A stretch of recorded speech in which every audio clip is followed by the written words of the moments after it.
And this is one of the most anticipated finals on the track. It is the men's 5000 T54 because of two names, Marcel Hug of Switzerland and David Weir of Great Britain. But it is a very complete field, and keep an eye on the very strong athlete from Poland, Thomas Hammerlack.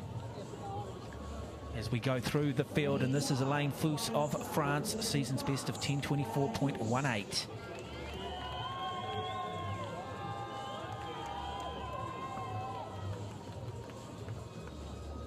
Very diverse, very talented. The man to beat, David Weir of Great Britain. David Weir's currently ranked number 2 in the world this year after Marcel Hug, so we are definitely in for a fantastic race. And this is Josh Cassidy of Canada. He's got a season's best of 9:55.13. The silver helmet just qualified for the 400 metres. He is the complete athlete. This is Marcel Hug. Marcel's ranked number 1. It'll be interesting to see how he goes after having completed the 400 metres. The athlete from Spain, Verdaguer.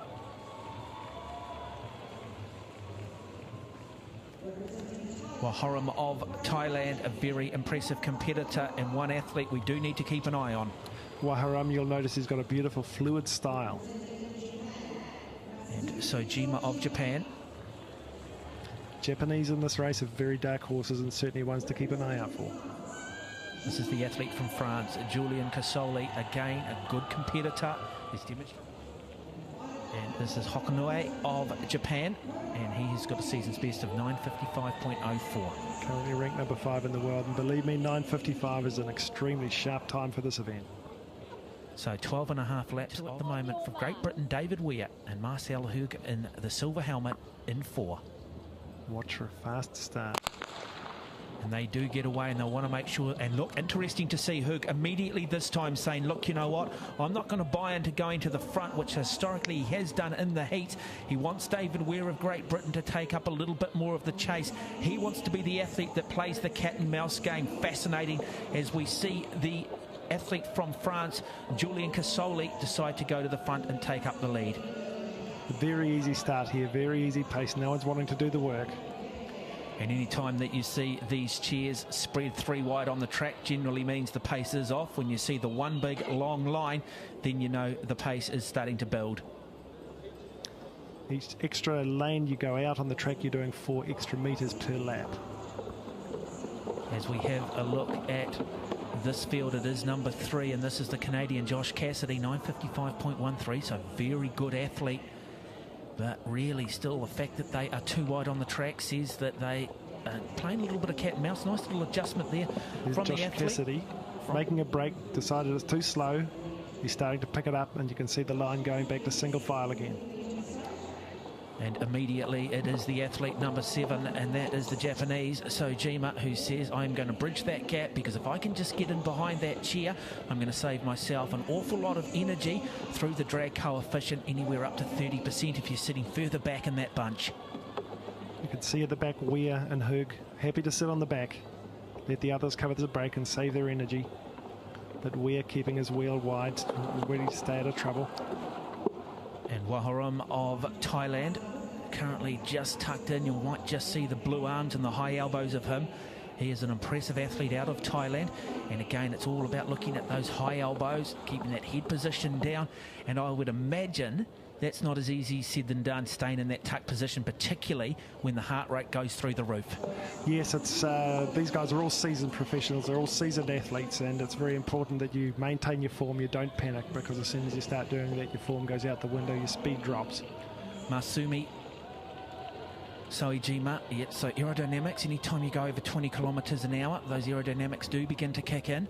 And again, we can just sense that pace is still back on because we are in that long line in cycling terms, particularly in the later part. We affectionately call it the pain train, and I think that's probably apt even at this level in this particular sport. It certainly is. These guys are all very aerobically fit. They're used to this sort of thing, but what does stretch them out is the constant surges, the constant attacks and having to cover those. You'll notice Weir and Hug at the back. They'll be isolated from those surges a little bit. The peloton will certainly absorb some of those for them, and they won't have to do those big attacks and those big covers for the attacks. Got to be careful though that it doesn't fragment. Both those athletes though certainly have the speed and the strength to, if they need to explode, to bridge that gap, get those heart rates up for a little bit. But so many of these athletes, they're used to training at more of a steady state, more of a high aerobic type pace, and sometimes the constant change in speed can burn a number of these athletes. Weir and Hug at the back also have to be very careful. There are crashes that happen on the track when the peloton's this close, so they have to be aware to stay out of trouble and be ready to react if they have to. Surprised though that this athlete here from Japan, Sojima, prepared to do so much work early, and at some point he might just move slightly wide on the track and ask the competitor behind. I think it's his fellow countryman, and that is Hokunoi, to maybe come through and do a little bit of work. And I'm not sure though, in this event, are we likely to see any team tactics? That's just what I've been thinking. Maybe Sojima is working for Hokunoi here and dragging him through, keeping at the front of the pack, keeping out of trouble. There's still 8 laps to go though, so there's a lot of this race left. Well, we are coming up to 4 minutes, almost halfway through this men's 5,000 metre final, but the action is heating up in the shot put. World record. Great to see 2 world records going in the shot put, but now it is starting to heat up here in this men's 5,000 metres. As they come down, they'll have 6 laps to go. It is the Canadian Josh Cassidy who has just said, sorry, not happy with this pace. I'm going to try and just break it up a little bit. Immediately we see David Weir of Great Britain and Marcel Hug of Switzerland, as well as Casoli of France, try and bridge that gap. First time we've seen this bunch fractured and splintered. That was a very brave attempt by Cassidy. It was very early on in the race to be making a move such as that, and you see that the group has picked him up already.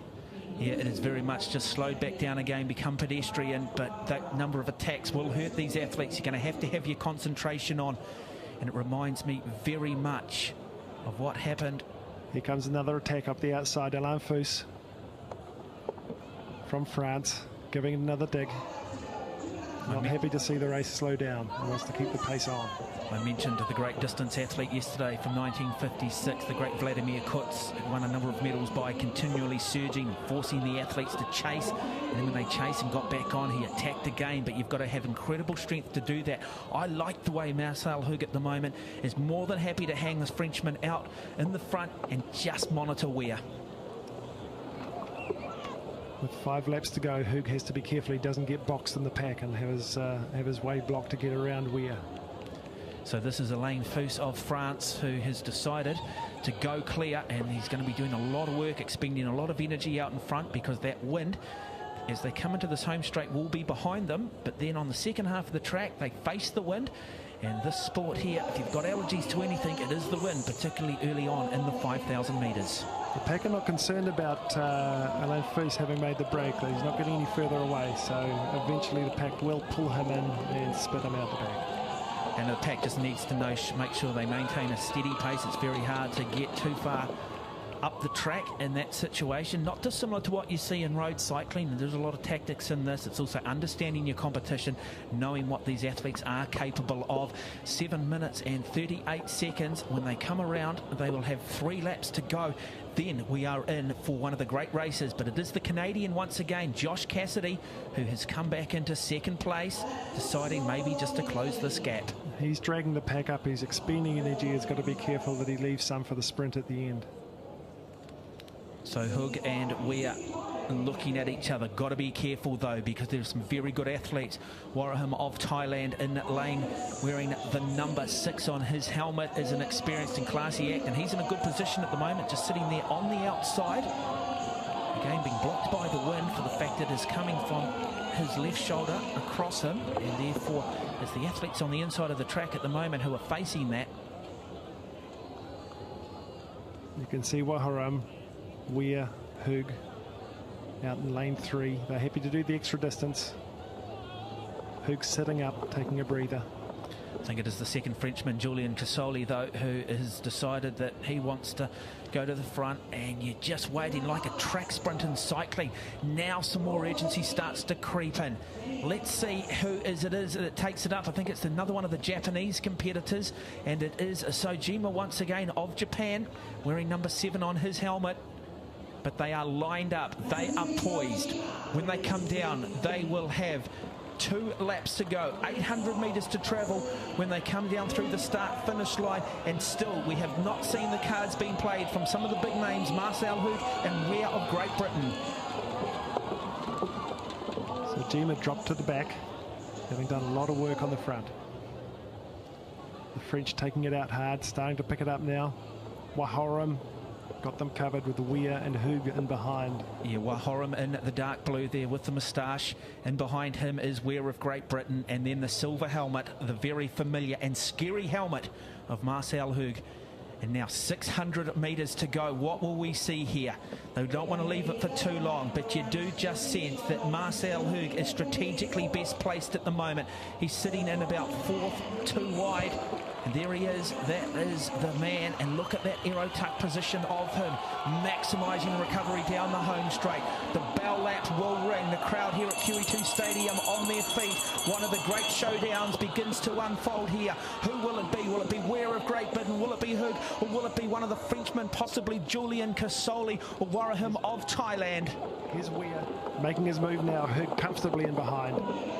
Dropped Wahorum, who's boxed in behind the Frenchman, and this is down, and they're away. This is strategically, we haven't seen this from Hoog before. He's a guy who generally likes to go to the front, but Julien Cassoli of France, a very good bend, looking to get those arms driving, trying to keep those elbows nice and high. Look for the form as they come in. It is Weir of Britain. Does Hoog have anything as they come down with just 15 metres to go? It is the Britishman, it is the Englishman, it is Weir. Too strong for Marcel Hoog. Wonderful performance from David Weir, the king of the track. It will be Hoog who picks up 2nd place, and in 3rd place the Frenchman Julien Cassoli.